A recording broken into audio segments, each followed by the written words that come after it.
அனைவருக்கும் வணக்கம்.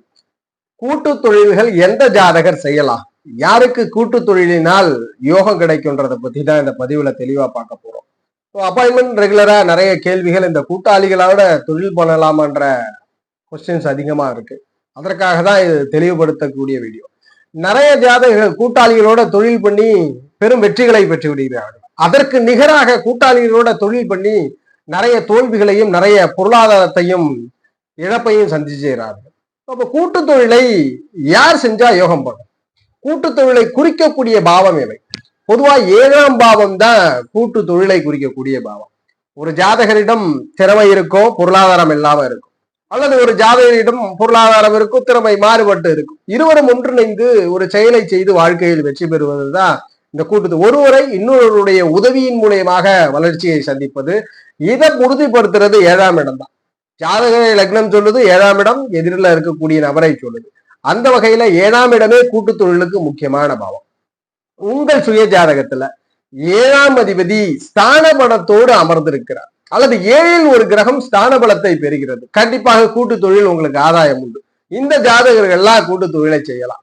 7ஆம் இடம் 7ஆம் அதிபதி இந்த ரெண்டு காம்பினேஷன்ல ஏதாவது ஒரு பாவம் அல்லது அந்த அதிபதி வலுத்திருக்கிறார்னா நீங்க கூட்டு தொழில் செய்வதற்கு ஃபேவரான ஜாதகம். கூட்டு தொழிலினால் உங்களுக்கு ஆதாயம் உண்டு.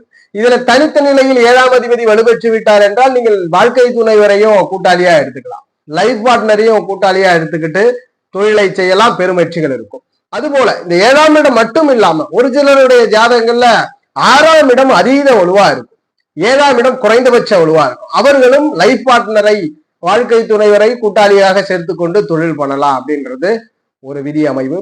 இந்த வரிசையில மேஷம் முதல் மீனம் லக்னம் வரை 7ஆம் இடம் 7ஆம் அதிபதியோடு எந்த கிரகங்கள் தொடர்புல இருந்தா நீங்க வாழ்க்கையில கூட்டு தொழிலாம் சக்சஸ் ஆவீங்கன்றத பார்த்திடலாம். அதுபோல எந்த ஒரு செயலும் வெற்றியை கொடுப்பதற்கு அந்த ஆதிபத்தியம் அல்லது அதிபதிகளுக்கு யோக தசை நடப்பில் வரும்போது தான் சக்சஸ்.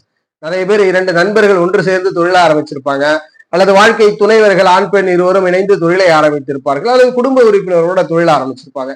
கிட்டத்தட்ட ஒரு 15-20 வருடம்லாம் அந்த தொழில பெரும் வெற்றி இல்லாம ஏதோ பெயருக்காக நடத்தி வருவார்கள். ஆனா ஒரு சிலரோ 2-3 வருடங்களில் பெரும் உயரத்தை அடைவார்கள்.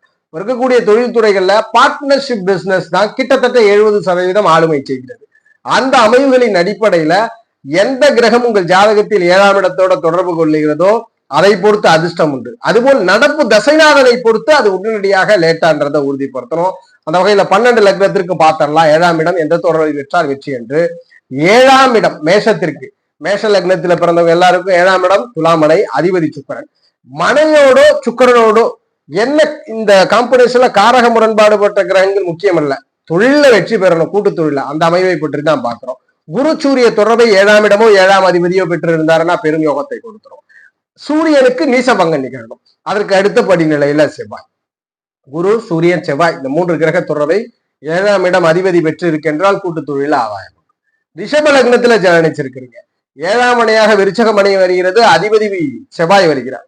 செவ்வாயோடோ அல்லது விருச்சக வீட்டோடோ ஜாதகத்திலே சனிபகவானுடைய தொடர்பு, புதனுடைய தொடர்பு, சுக்கிரனுடைய தொடர்பு யோகத்தை கொடுக்கும், கூட்டுகளினால் ஆதாயத்தை கொடுக்கும். மிதுன லக்னத்துல ஜனனிச்சிருக்கிறீங்க, 7ஆம் மனையாக தனுசு மனை வருகிறது, அதிபதி குரு பகவான் வருகிறார். இந்த குருவோடோ அல்லது 7ஆம் வீட்டோடோ சனி பகவானுடைய தொடர்பு, சுக்கிர தொடர்பு, புதன் தொடர்பு அதிர்ஷ்டத்தை தரும். கண்டிப்பாக கூட்டு தொழில்கள் யோகம். இதுல குரு சுக்கிர தொடர்பு எல்லாம் காரக முரண்பட்டாலும் குடும்ப வாழ்க்கை இல்வாழ்க்கை சுகங்கள்ல தான் சில பல பிரச்சனையை கொடுக்கும். மற்றபடி தொழிலிலே யோகத்தை கொடுக்கும். கடக லக்னத்துல பிறந்திருக்கிறீங்க, 7ஆம் மனையாக மகர மனையும் அதிபதி சனி பகவானும் வர. இந்த கடகமனைக்கு தொடர்பு கொண்ட செவ்வாயும் குருவும் தொடர்போடு இந்த 7ஆம் இடம் இருக்கு. குரு இருக்கிறாரா நீசபங்கத்தில் இருக்கும். குரு செவ்வாய் தொடர்பை பெற்ற 7ஆம் இடம் அல்லது சனிபகவானோட தொடர்புல இருக்குன்னா கூட்டு தொழில் ஆதாயம் உண்டு. சிம்ம லக்னத்துல ஜனனிச்சிருக்கிறீங்க, 7ஆம் மனையாக கும்பமனை வருகிறது, அதிபதி சனி பகவான் வரார். இந்த 7ஆம் இடம் அல்லது 7ஆம் அதிபதியான சனி பகவானோடு சிம்மத்தில் ஜனனித்தவர்களுக்கு செவ்வாயினுடைய தொடர்பு, குரு பகவானுடைய தொடர்பும் யோக பலனை பெற்றுட்டார். அடுத்ததாக சூரிய சனி காம்பினேஷன் முரண்பாடு என்றாலும் கூட்டு தொழில நல்ல பலனை கொடுத்து விடுகிறது. கன்னி லக்னத்துல ஜனனிச்சிருக்கிறீங்க, 7ஆம் மனையாக மீனமும் அதிபதி குருவும் வரார். இந்த குரு மீனத்தோடு சுக்கிர சனி தொடர்பு யோக பலனை செய்து தருகிறது. துலாம் லக்னத்துல பிறந்திருக்கிறீங்க, 7ஆம் மனையாக மேசமனை, அதிபதி செவ்வாய், 7ஆம் மனை அல்லது அதிபதியோடு சனி பகவானுடைய தொடர்பு. சனி தொடர்பு கொள்ளும் பொழுது 7ல் இருக்கிறாருன்னா நீசபங்கமா இருக்கும். அடுத்ததாக புதன் சுக்கிர தொடர்புகள் அதிர்ஷ்டத்தை தரும். நீங்கள் பிறந்திருப்பது விருச்சிக லக்னத்துல பிறந்திருக்கிறீங்க. 7ஆம் மனையாக ரிஷபமனையும் அதிபதி சுக்கிரனும் வருவார். இந்த சுக்கிரன் ரிஷபமனையோடு தொடர்பு கொள்ளக்கூடிய கிரகம் விருச்சகத்துல பிறந்தவர்களுக்கு குருவாக இருப்பது அல்லது சந்திரனாக இருப்பது பெரும் யோகம், பெரும் அதிர்ஷ்ட பலனை கொடுக்கும். தனுஷுல பிறந்திருக்கிறீங்க. தனுஷு லக்னத்துல பிறந்தவருக்கு 7ஆம் மனையாக மிதுனமனை வரும், அதிபதி புதன் வரார். புதன் மீனமனையோடு ஜாதகத்திலே செவ்வாயினுடைய தொடர்பு நலபலனை கொடுக்கிறது, சூரிய தொடர்பு நலபலனை கொடுக்கிறது. அடுத்ததாக குருவனுடைய தொடர்பு. மகர லக்னத்துல பிறந்திருக்கிறீங்க. 7ஆம் அதிபதியாக சந்திரன் வரார், மனை கடகமாக வருகிறது. கடகம் 7ஆம் அதிபதியோடு சுக்கிர தொடர்பு, புதன் தொடர்பு, சனி தொடர்பு யோகத்தை கொடுக்கும். சந்திர சனி காம்பினேஷன் முரண்பாடுனாலும் தொழிலுக்கு ஆதாயம் பண்ணி கொடுக்கிறது. கும்ப லக்னத்துல பிறந்திருக்கிறீங்க. 7ஆம் மனையாக சூரிய பகவான் வரார்.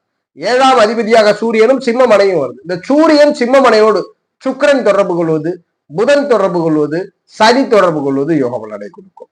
நீங்கள் மீன லக்னத்துல ஜனனிச்சிருக்கிறீங்க. 7ஆம் மனையாக கன்னிமனையும் அதிபதி புதனும் வரார்.